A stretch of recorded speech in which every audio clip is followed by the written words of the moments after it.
All right, today we're going to do a little maintenance video, troubleshooting, more troubleshooting anything on what we call the 3-roller clutch. Just make it easy for everybody instead of all those technical names and part numbers. So if your clutch has, secondary has 3 rollers, this is for you. I'm also going to tell you this clutch is already taken apart.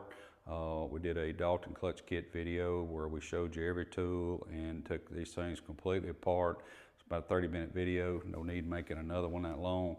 So if you want to know how to get it apart, go watch our Dalton clutch kit install video, and we'll have a link here at the end to go to it. We're just going to get into this 3-roller clutch and show you some things to look for if you're having problems. All right, let's get on to the actual maintenance and or inspection part of this. So as mentioned, these are taken apart previously. Just speed this video up. You can watch that Dalton clutch kit video I mentioned for the longer version. So you know how to get them apart and check it. So once you get the 3 bolts out of it, and I got this already setting off the helix, you'll pick up the back section, check it, check the bushing, check the belt surface. I always like to take a green Scotch-Brite pad and brake clean, scuff it up, clean it up, and that usually gets out old rubber, and then take a clean cloth and more brake clean, wipe it off, and then try to even keep your fingers off of it, okay? So then you're going to be pulling the back half off. Belt surface, exact same thing. Actually, I need to clean mine up before it goes back in. I've been doing that clutch kit install video, but I need to clean mine up. And then on the back side, we got rollers to look at. Now mine's got the Hunterworks rollers in it already. The factory rollers are decent in these. They do fail. Ours don't fail. You know, it's a commitment because you got to buy a tool and rollers.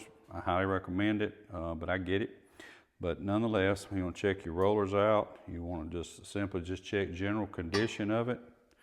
And then we move on to the helix. This is a Dalton. Factory is actually right here, same difference.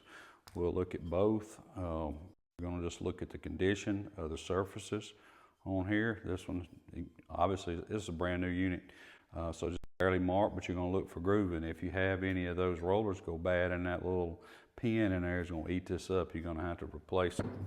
So like I said, Dalton, same difference. The same thing happens to it. Pretty basic. You know, sometimes some of these things are so basic, you say, woo, common sense. Yeah, but not everybody's mechanical abilities are not exactly the same, and they need a visual to what to look for, and that's what we like to do. So also, anytime we're troubleshooting these clutches, I'm going to mention this in the primary section we're fixing to do, but we always take a picture, and I get Hunter to put a picture in here. Now this is inside a primary, but this is a great thing to look at on the vehicle with the belt in it. What's the inside of the primary look like? What's the belt touching? That tells us a lot about the whole thing. It's hard for alignment to be on the Can-Am, but it tells us so much about what's going on. So take that picture too. We'll mention it again in the primary video. This is the 3-roller style. We just want to limit it to calling it 3-roller because so many models and years, and Can-Am calls them different things. Take your clutch cover off. If you've got 3, this one's for you. Don't forget, best belt on the planet. Make sure you check out the website. Just navigate to your vehicles, real easy, homepage, Can-Am, and then you pick your model, boom, you're there. I think it's 2 or 3 clicks, you're at every product we have, tools, belts, kits, you name it. And in the future, we'll have replacement clutches, and they're going to be OEM too for at least a while.